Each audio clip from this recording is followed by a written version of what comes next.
ഇന്ന് നമ്മുടെ വീടിൻ്റെ ഉള്ളിലിരിക്കുന്ന ചെടികളെ ഒന്ന് ഫെർട്ടിലൈസ് ചെയ്യുന്ന ദിവസമാണ് കേട്ടോ. അപ്പം ഞാനൊരു 2 ആഴ്ച കൂടുമ്പോൾ ഇവർക്ക് ഏതെങ്കിലും ഒരു ഫെർട്ടിലൈസർ കൊടുക്കാറുണ്ട്. അപ്പം ഇത് ഞാൻ ഡിസംബർ 1-ാം തീയതിയാണ് ഞാൻ ഇവർക്ക് ഫെർട്ടിലൈസർ കൊടുത്തിട്ടുള്ളത്. കാരണം എനിക്ക് അത്യാവശ്യം മറവിയുടെ അസുഖം ഉള്ളതുകൊണ്ട് ഞാൻ 1-ാം തീയതി കൊടുത്തു കഴിഞ്ഞാൽ പിന്നെ ഒരു 2 ആഴ്ച കഴിഞ്ഞ് 15-ാം തീയതി നമുക്ക് കൊടുത്താൽ മതിയല്ലോ. അല്ലെങ്കിൽ ഞാൻ മറന്നു പോകും ഏത് ദിവസമാണ് ഫെർട്ടിലൈസ് ചെയ്തതെന്നുള്ളത്. അപ്പോൾ ഒരു ലിക്വിഡ് ഫെർട്ടിലൈസറാണ് ഞാൻ ഇവർക്ക് കൊടുക്കുന്നത്. ഇത് ഇലച്ചെടികൾക്ക് വളരാനുള്ള ഒരു ഫെർട്ടിലൈസറാണ് കേട്ടോ. അപ്പം ഞാനിത് ആദ്യമായിട്ടാണ് ഈ ഒരു ഫെർട്ടിലൈസർ യൂസ് ചെയ്യുന്നത്. പലപ്പോഴും പല ഫെർട്ടിലൈസറാണ് ഞാൻ ഓരോ തവണയും കൊടുക്കുന്നത്. എന്നും ഒരേപോലത്തെ വളങ്ങൾ ഉപയോഗിക്കാറില്ല. ഇതിലെല്ലാം ഞാനിങ്ങനെ വെള്ളം ഒഴിച്ചു കൊടുക്കുന്നുണ്ട്. അപ്പോൾ വെള്ളത്തിൽ ഡയല്യൂട്ട് ചെയ്തിട്ട് കൊടുത്താൽ മതി. 1 ലിറ്റർ വെള്ളത്തിൽ 5 ml വരുന്ന അളവിലാണ് ഞാൻ ഇവർക്ക് ഡയല്യൂട്ട് ചെയ്ത് കൊടുക്കുന്നത് കേട്ടോ. അപ്പോൾ കുറച്ച് ഇൻഡോർ പ്ലാന്റ്സ് ഒക്കെ നമ്മൾ വീടിൻ്റെ ഉള്ളിൽ വെച്ചിട്ടുണ്ട്. അപ്പോൾ അതിനെല്ലാം ഞാൻ കൊടുക്കുകയാണ്.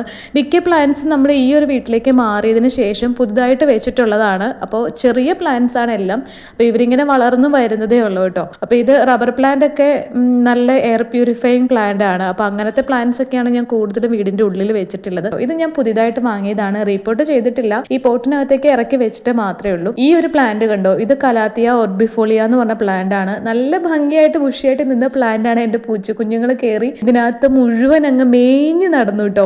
അപ്പൊ ശരിക്കും പറഞ്ഞാൽ മൊത്തം അതിന്റെ ഇലയൊക്കെ ഇങ്ങനെ ഒരു മാതിരി ആയിട്ടുണ്ടായിരുന്നു. പിന്നെ നമ്മൾ പുറത്ത് വന്നിട്ട് നമ്മുടെ ഈ ചട്ടിയിൽ സിറ്റൗട്ടിലിരിക്കുന്ന അഗ്ലോണിമ പ്ലാന്റ്സ് വെച്ചിരിക്കുന്ന ചട്ടിയിലൊക്കെ വെള്ളം ഉണ്ടായിരുന്നു. മഴ പെയ്യുമ്പോൾ വെള്ളം ഇല്ല ഇതിനകത്തേക്ക്, ഈ ചട്ടിയുടെ അകത്ത് ഇങ്ങനെ ഹോൾഡ് ചെയ്ത് കിടക്കും. അപ്പോൾ അതെല്ലാം കളഞ്ഞിട്ട് പിന്നെ നമുക്ക് കുറച്ച് ഡ്രൈ ലീവ്സ് ഒക്കെ ഉണ്ടായിരുന്നു. അത്യാവശ്യം വെയിൽ കിട്ടുന്ന ഒരു ഏരിയ ആണ് ഇവിടെ. അപ്പോൾ ആ ഡ്രൈ ലീവ്സ് എല്ലാം ഒന്ന് കട്ട് ചെയ്ത് കളയാനുണ്ടായിരുന്നു. അല്ലെങ്കിൽ ചെടി കാണാനൊരു ഭംഗി ഉണ്ടാവില്ല.